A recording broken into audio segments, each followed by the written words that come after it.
How are you? I'm well, thank you. How are you? I'm really good. And I thought we'd start this conversation because you're such a good belly dancer. I believe very strongly in the possibility of, through the telephone, getting a quality belly dance. Through the telephone. Can I get a belly dance through the telephone? You just did. Didn't you see it? Oh, I felt it. I felt it. Thank you very much. Anytime. I understand you're Aquarius. Yes, sir. So I went online and I looked up the horoscope for today. Do you mind if I share it with you? Please do. Your emotions are pulling you down, Shakira. You need to get away from the real world for a while. Wow. And you're also going to meet a very cool Florida disc jockey that you find fascinating. I think I already did. I'm completely, utterly fascinated.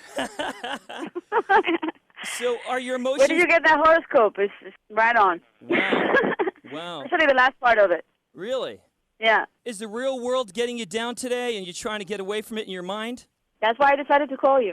See, I'm here for catharsis. I'm here to help your mind and your soul and your belly dancing, try to get you away from the real world for a quick minute. Yeah, please do. Take me away from the real world. Okay. Well, you sound very affable and wonderful for the telephone, but I understand you're a very shy person at heart. I'm very shy, yes. That's Really? Really? Believe it or not, yes. In what ways are you shy? I don't know. I think I've always been a little shy, but lately, as the years go by, and I guess you become a little more confident, or what you see is what you get. There's no way around things, and you kind of learn to accept yourself the way you are, and I think my career, has helped me be a little more, extroverted. Mm-hmm. I've always been a little extroverted, but I also have this introverted part about me, kind of being my own inner world. But, I grew up in Barranquilla in the Caribbean, so people there are very extroverted as well. So I guess I have a combination of both things. You're not alone. A lot of entertainers say that. Yeah. At least in my own case, I feel it, that my music is that channel through which I express my thoughts and my feelings without any censor. And as a shy person, too, when you get on stage, it's kind of a symbiotic relationship with the audience because you're creating this special magic between you and the audience, and you're becoming one with the audience, which is kind of the opposite of, when you're shy, you're kind of alone and you're in your thoughts.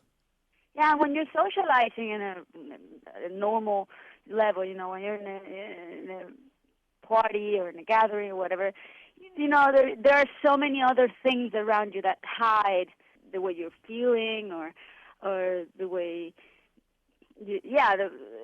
but when you're on stage, I think the audience has this almost metaphysical intelligence, and they can read exactly what's going on through your mind. They understand exactly how the artist feels, and sometimes the success of a concert depends on how the artist feels that day, and because the artist from the stage projects a certain energy, and the audience completely absorbs it and receives it in a non-rational level, in a very subconscious kind of level.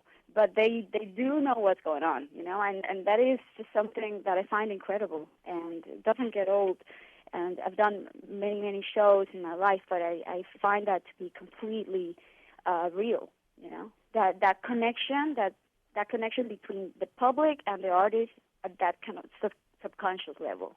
I totally agree. And, that that metaphysical aspect of it, too, starts with you getting in the zone. For instance, Michael Jordan, is a big fan of Buddhism. Before his games, he would completely let go, free his mind, have a tremendous amount of clarity. And then when he stepped on the basketball court, he wasn't even thinking. I'm sure when you get on the performance stage, you've practiced so much, you're in such of a zone, your brain kind of leaves you, right?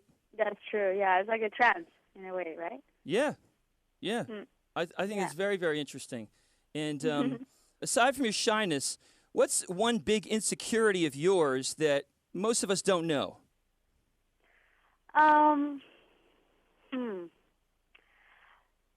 Like I said before, when I was, 15 or 20, I was filled with insecurities, and usually try to hide them with a lot of makeup.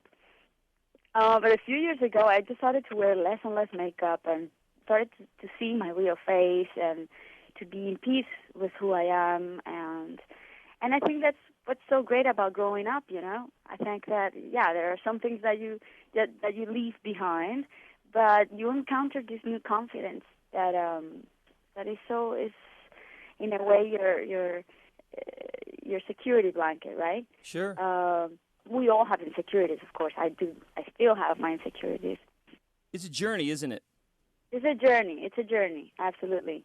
Now, Yeah. I'm really shy myself, so I use massive amounts of alcohol to get me extra. Really? It really helps. I mean, it's terrible. It's terrible. Physically, I know it's not good for me, but me being introverted myself, I use alcohol as kind of my little deflection. Also, the girlfriend helps a lot, too. She does all the talking for you. Yes, exactly. Exactly. Uh-huh. Kind of a blanket. I know, yeah, men use us for that. Absolutely. Also, I understand that you study anthropology and you study people. If you get outside of yourself and you're looking around, what are some of the basic things that you've learned over the years? I guess understanding that we all have this primal side to us, more free and therefore happier. Because I think that there's no safer path to happiness than personal freedom. Right now, where would you be if you could? In a bathtub. Every muscle in my body aches, I gotta tell you.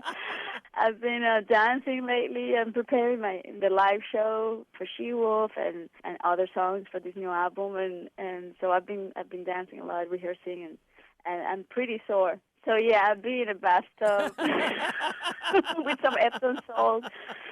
Yeah, but unfortunately, I have to head back to the studio later on and just rehearse a little more. You're very ambitious. Aside from music, where does it take you? I think it all comes from the moment when I was, 8 years old, and my parents went bankrupt, and we lost pretty much everything we had. And we had a comfortable life prior to that moment, but my dad had to liquidate all his business, and it was kind of a moment in my life when this kind of left a mark and an impression in my childish self, and my dad sent me and my mom to Los Angeles for like 3 months while he liquidated his business. And when we came back, he had sold both our cars, and he had sold the furniture of the house and everything to be able to pay his debts.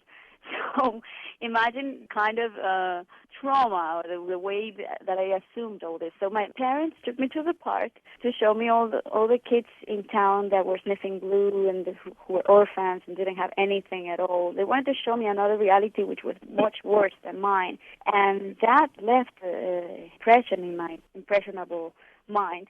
So at that time, I decided that I wanted to one day, succeed. And if I ever did that, I wanted to give something to those children, or do something about those children in my very small way, and also vindicate my family from the financial crisis that they had been going through. So I guess that's where it all came from, the compulsion to succeed, and also that's why when I first had my first big success in Latin America with my third album, Pies Descalzos, I decided to establish my foundation in Colombia. And since then, I've been working on education and working with kids, which is a huge passion in my life. But yeah, I guess it all comes from that very moment, when I was 8 years old, and life surprised me in a way that completely changed the course of my destiny. It's very interesting. Very interesting. I could talk to you all day, but I only have one last question for you. Your mind, your body, and your soul. How do you apply sensuality to that? Oh, wow. How do you? No, not me. I'm a very sensual creature myself.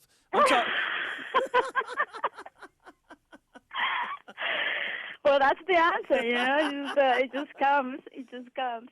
Well, I don't know. I when I think about it, I realize that maybe 10 years ago I would have not shot a video like She-Wolf, like the one I just did. But today it's just something that comes natural because I feel more in touch with all my feminine aspects, and I know I'm more in touch with the woman in me. I'm more of a woman today, and so I express myself the same way through what I do, through my videos, through my music, through my dance. you just grow up and you're just a little more free, You've been very, very underestimated, Shakira. Have I? Because I read your IQ is 140. That's a terrible understatement. You're sweet. God bless you. It was a pleasure to talk to you. Your single's doing great here at our radio station, and we definitely appreciate you. Thank you so much for the support, and it's been great talking to you, and I hope to see you soon.